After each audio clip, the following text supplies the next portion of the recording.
Good morning, viewers. Welcome back with me. I'm Jonathan from Chambliss News 2022, bringing the latest news for today, and it is the impact of e-learning. As we know, viewers, today is pandemic situation where all activities are limited, including learning process.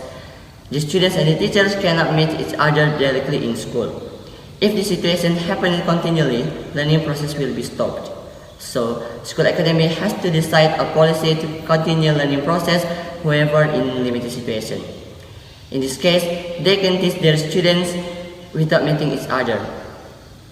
The best solution of this situation is using e-learning. There are many applications can be used by them in e-learning.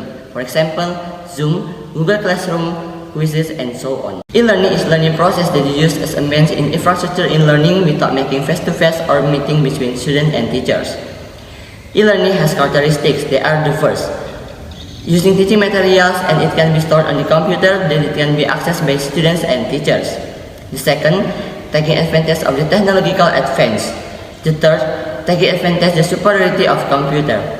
According to the teacher of UPT SMA Negeri 2 Utara, e-learning is useful for them. In e-learning, they can send a video, giving a task, explaining of the lesson, and so on. And the students also enjoy the e-learning. Based on the fact above, there are some positive and negative impacts of e-learning. According to the Afila Dwi Agustin from HMG MPIUIN Malang, the positive impacts of e-learning are the first, increasing the active participation of students. From e-learning, students are demanded to be independent. Students are independent to find and understand the material so that they can understand the material. The second, e-learning can be accessed for 24 hours. This is one of positive impacts of e-learning. Many students have business in their home. With e-learning, they can access the material anytime and anywhere. The third, e-learning saves time and cost.